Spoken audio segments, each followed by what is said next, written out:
Boy, oh boy, what a great way to start the new year with a Monday market report. And probably, believe it or not, this is probably one of the most loaded that you could ever start the new year with.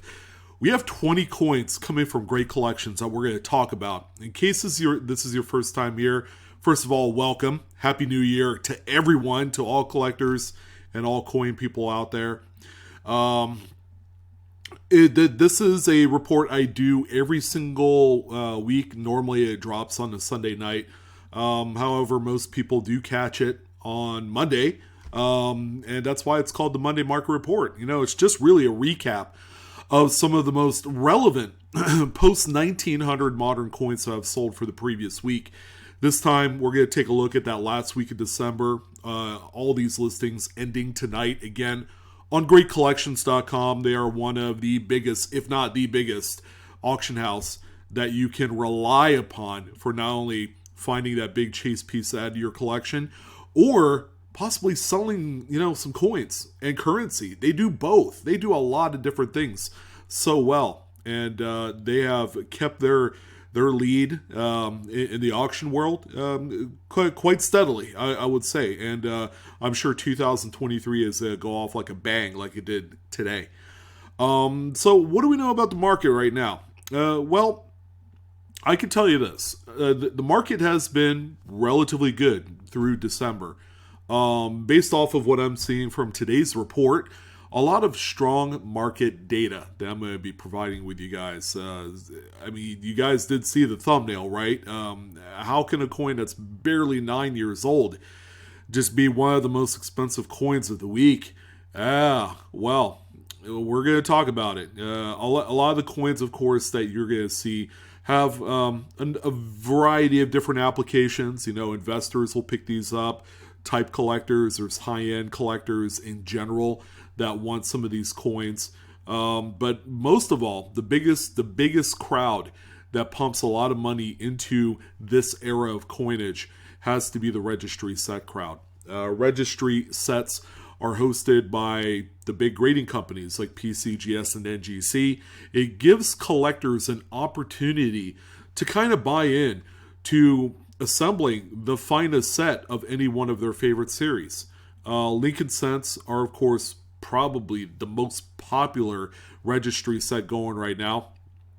And that helps kind of contribute to a lot of the wacko sales data that we have seen in just the last few years. And I would say today, it continues on that tradition. So I'm your host, Sean, again with BlueRidgeSilverhound. Let's go ahead and jump right in. I wish you guys nothing but a very happy and healthy 2023. And we're going to see more and more coin videos this year. I hope you guys are ready. So strap on in, buckle that seatbelt, and let's put the pedal to the metal, because that's how we do it. All right, so the first coin. Let's go ahead and address the 400,000 white elephant, pound elephant. I can't even talk really well, because when I saw this coin show up in auction archives as a coin that sold tonight, as of about an hour ago, my jaw dropped to the floor. This is something that you don't typically see. If it was just the coin without the double to die obverse, I would say it wouldn't be that spectacular of a coin. And we all know how tough it is to grade a shield cent today. Just looking at this one, you guys see all the little white spots. That's from the rinses that the mint uses for their cleansing, of the planchets or whatever. So it really doesn't translate too well on the final product. When it dries, you do get these water spots, and you can't remove them. So the name of the game when it comes to the newest series of Lincoln Shield Cents has to be finding a coin that is pretty much spot free, and number two, a coin that is nick free. All right, no bag marks, nothing like that. Registry set people are starting to target this particular series. We have seen a number of coins over the course of the last 90 days that have really raised collective eyebrows in the community. Here's yet another one. This is probably the most egregious sale out of any other Lincoln Shield scent that I have seen thus far. So it is an FS 101. Rest assured that this will be in the newest Cherry Picker's Guide in the near future. We have the new one, I believe, coming out sometime here in the next month or so. And that's the, volume 2, I believe, which covers a lot of the larger denominations. But this one, PCGS gave a mid-state 67 red. Like, again, if the coin did not have the variety attribution, it wouldn't be worth the kind of money that this one would be. So for the variety, it is a top pop. No 68s known. Yeah, this one ended up as a $9,030.38 sale. I've seen some pretty crazy money being thrown around. We're going to add this one to the list. This is probably a top 10 in my lifetime of covering some crazy registry set worthy Lincolns. This one just beats all of them. The next one that we have here is one of, I guess, the most notable modern varieties. And this coin, about a year ago, was just getting bought out at record levels. They were certainly being shot to the moon. I'm happy to say, as of about the last month or two, the prices have settled down, but that's only on the lower graded tier coins. We're talking like anything mid-state 65 and lower. Those are starting to become a little bit more affordable compared to what they were a year ago. This is the doubled ear. It is a double to die obverse, but people call it affectionately as the doubled ear variety. It is the FS 101 in the Cherry Picker's Guide, so it is known as that. But check out the grade. This is where things really hammer home for a dedicated registry set. It's a mid-state 68 red through PCGS. This one ended up hammering tonight for $2,000, still a very strong sale. You could have obtained this a year ago for about half of the amount of money for the same grade. The next one that we have here, again, we're just hammering home some marquee varieties. 1972 Lincoln Memorial featuring the FS 102, it looks like on this one. A surprising entry here. Usually the FS 101 generally wins over a lot of collectors and a lot of variety enthusiasts. This one right here is a mid-state 66 red DDO FS 102, so it's the DDO number 2 as well. A lot of your doubling on this particular coin is going to be in both Liberty and the motto, and then a little bit on the date as well, although not the most spectacular aspect of the coin for the doubling. This one right here sold for $1,243.12. If we're talking an FS 101 in the same grade, it's a $2,000 plus coin. So even some of the other DDOs for the date, if you could get them to grade at least 66 and higher, I mean, those things are going to be bought out really, really quickly. As Lincoln sent registries are, especially the newer ones that are jumping on board to this program, they're looking to pick up some of these coins at the highest level. We have, yet again, another variety, this time a 1970S large date doubled die obverse. This has very strong doubling on the motto, "In God We Trust." This is a spectacular coin and quite scarce, might I add. Probably more rare than the 1969S double to die obverse that we all are familiar with. Though that coin by itself is a 5-figure coin, in grades as low as AU 55. So where does this one sit? I mean, obviously it's a much better grade than AU.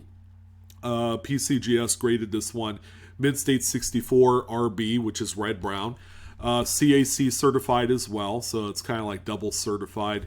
This particular coin ended up selling for $3,082.49. It's not the finest grade, but it is quite a nice one. And I also want to kind of mention the toning on the reverse is kind of cool. And that's the big reason why this one earned a RB color designation and not a full red. So we have a couple just really nice registry set coins. We have a 1968, just a really pretty, very coppery red example. PCGS gave this one a mid-state 67 plus. Full red, of course. Very clean coin. I think this, above any other coin I've seen tonight, looks the grade. And if it came back as a 68, I wouldn't be mad either. It's very close. This one right here ended up selling for $4,612.50. Please do keep in mind that some select dates of 1960s Lincolns in grades above 67 are extremely hot. It's just a really tough decade to find good quality specimens that you could send off to the grading company. And the same can be said with this one right here, 1965. Now, as you guys are fully aware, they did not produce a mint set for 1965. They did a special mint set, which is a completely different finish. The dies were prepared a little bit differently. So some folks generally get kind of mixed up or confused over the differentiation between the two. I like to tell folks a 65 SMS is a great balance between a business strike and a proof. I mean, it's very well struck, yet has the satiny surfaces of a business strike. So this one right here is just a straight up business strike. Someone probably pulled this one out of a BU roll, and that's got to be hard to do. I've personally gone through my fair share of 1965 BU rolls, probably about 40, 50 rolls worth, and can't find anything remotely close to what this one is. Mid-State 67 plus full red is the grade on here. It's got kind of like little pallets of steel blue as well. That doesn't affect the grade at all. This coin sold for $3,470.62. A very erstwhile example that's going to go into some high-end registry home, Lincoln Cent home rather. And how about this one? Now keep an eye out for something like this. This is a coin that I would say that you guys should definitely try and cherry pick. They're very obtainable. I've seen a lot of people cherry these out of dealer stock. Normally you could walk into a coin shop or show and cherry a really nice premium example of a 1943 steel cent for around $5 to $10 these days. But if you found one with this variety and also the RPM for the Denver mint version, or even the double to die obverse S mint version, I mean, you have a couple coins that's worth a ton of money. Here's one here on the Philadelphia. This is a doubled die obverse. It's FS101 in the Cherry Picker's Guide. This one is especially notable because it's got the fat bottom tail of the 9 in the date, and that's kind of how you know you have that particular variety. This one right here sold for $1,743.75, and that's important because it came back as a 66, which is just an okay grade. I believe top pop on any steel cent is like a 68 plus or maybe 69. So this is a rather pedestrian grade, but if you're able to get that 66 on any one of the big three varieties for the steel cent date, I would say you're going to end up making easy $1,000 on any of them in a 66. So always look out for these. These are great to find when you find them. You try and reserve jumping up and down. You don't want to give your tell away to any dealer. I had someone do that one time, and they ended up holding back on selling the coin. So just manage your poker face, and you should do okay. This is a home run hitter right here. And I believe this is the last Lincoln cent on the list. We have a 1934D, just a really pleasing date to find in this grade level. It's registry set all day long. PCGS gave a mid-state 67 plus red. As you would expect, this is a beauty. This one sold for $4,486.50. It's always good and very nice to see earlier dated Lincolns grade out this high. I think it's one of the coolest things ever, considering that not a lot of these really did, not a lot of these were saved at the highest state of preservation. So finding these, again, not easy, but not the toughest thing you could do. All right, now we're finally on to nickels. And just like in a few of the other coins where strike designation matter, of course, the big money is in full steps nickels. This is a coin right here that doesn't have full steps. 53S is one of the most toughest states to find with full steps designation. They're just really not out there. So a mid-state 67 that you see here with some pretty decent light pastel-like toning is a great compromise. And yes, registry set folks will take something like this in for their set. Generally they'll buy it and put it in as a placeholder until a much higher end specimen comes around the pike. This one right here sold for $1,575. Your eyes are not deceiving you. The coin is kind of wonky. It's rotated on the obverse, but the reason why is that this coin is graded in a very early Generation 1 PCGS Rattler. So those early Rattler holders didn't have the silicone ring in them, allowing for the coin to rotate. If you sit there and shake the holder a few times, the coin will really rotate in the holder, and that was something that we saw quite frequently, and that's how it got its namesake. This is a 1938D Buffalo nickel, by the way. Very common date, and a very common grade for what we have here. Mid-state 65 is pretty much nothing, right? It's a really nice example. But the highest grade, well, actually, I have one coming up here, so you'll see that. However, the early Rattler holder, and it does CAC, the sticker, is actually a gold bean. All right, that's reserved for coins that are severely undergraded, that have tremendous eye appeal, and that's what this one has. So this one is less about the coin and more about the combination of the holder and the CAC sticker. This one sold for $1,575 as well, same as the previous nickel that we'd seen. But here's where you really want to be. You want to be in a mid-state 68 or higher of this coin. Toning is a definite added benefit to any Buffalo nickel, as long as it's not artificial in any matter. But this is a registry set piece all day long. This one sold for $4,533.75.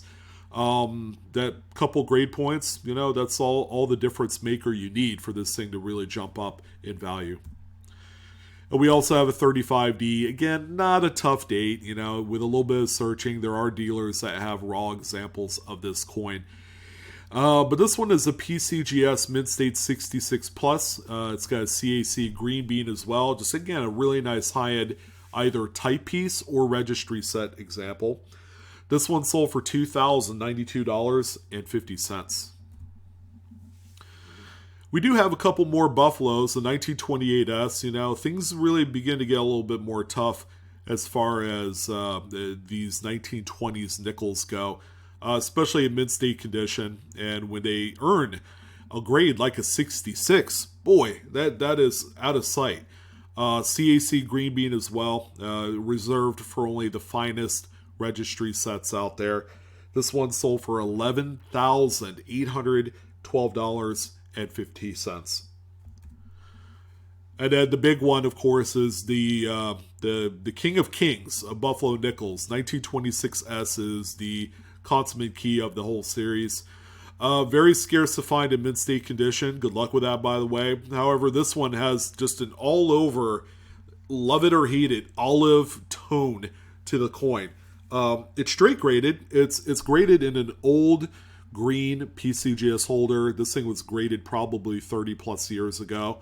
So it's also got a CAC green bean, but this is kind of like the big dog of the Monday market report this week, with a sale coming in at $14,062.50. Believe it or not, something that we haven't showcased in quite some time are Roosevelt dimes. We have two of them here for you. How about the most unlikeliest of dates, 1960D Roosevelt dime is on the list today, but mostly for a registry set powerhouse. PCGS gave this one a mid-state 67 plus full bands. Very well struck. It's got a little QA sticker, which is kind of like the modern equivalent of a CAC sticker. There's a company that grades modern coins, or not grade, but certify them the same way that CAC does, and they put a QA on there. So if it gets that, and they also do I guess a gold QA sticker as well, kind of like what CAC does. So this one right here has a lot of originality. Again, you don't have to love or fall in love with the toning here. This is just a registry set coin, and the people that collect into this will have no problem dropping down large stacks of money to own it. This one sold for $2,668.50. Same goes here, 1948D. I would say the toning is really interesting. I like this one a lot more than the previous. But check out that grade. My goodness, mid-state 68 full split bands on this one is a really, really insane grade. I'm sure one of these pop up maybe once or twice a year if you're lucky. And more likely it's kind of like the same coin being sold again for whatever reason. But yeah, this is a scarcity play here. This one sold for $1,414.12. 1414.12 was the sale price on this one. And the final dime of this week's list is this 1929. Just an absolute beauty. I mean, for all you folks out there that really enjoy a really nice, very pretty blast white constitutional silver piece, this is the one for you. Even I fall in love with this. Mid-state 67 full bands was a grade, so very nice. Very hammered strike on this coin. CAC green bean as well. What's not to love? It's going to go into a registry set. This one sold for $2,081.25. And we're going to end it off on a trio of Washington quarters, starting out with a date that we've talked about previously. 1983p Washington quarter. Again, same narrative as the, what was it? The 1965 Lincoln, where it was only produced one way, and that was for business strikes.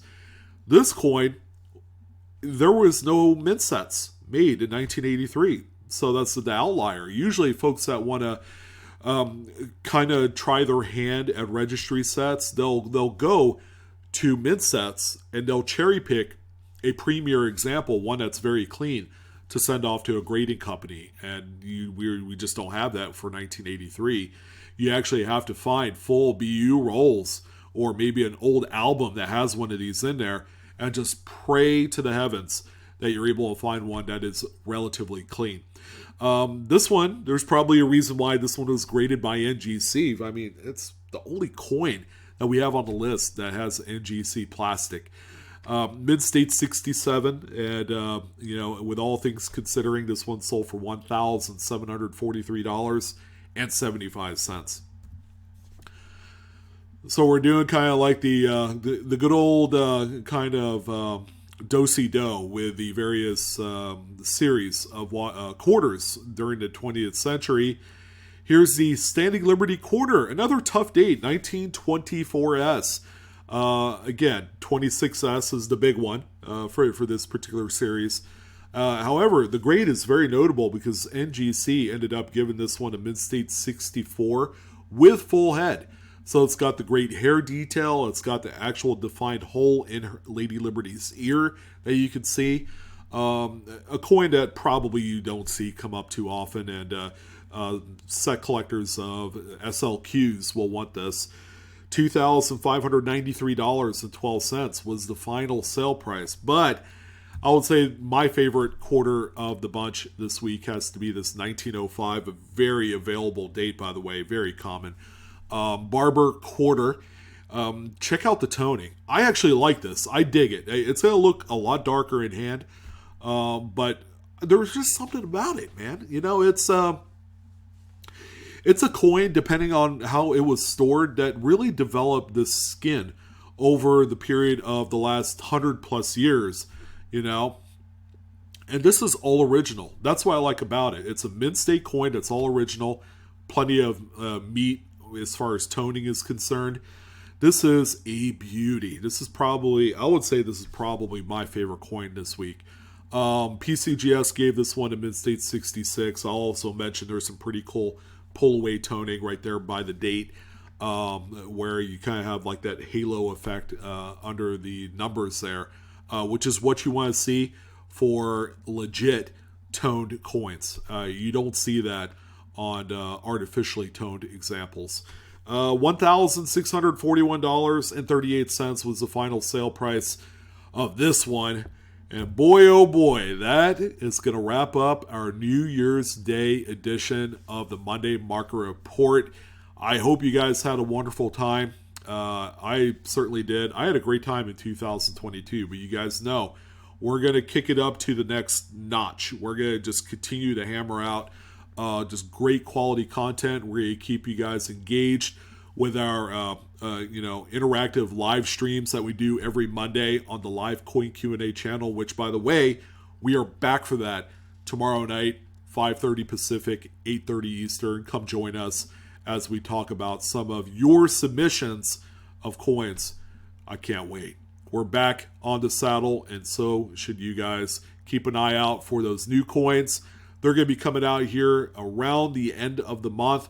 New Lincoln cents, new quarter going to be coming out 10 days into February. The new nickels will follow suit.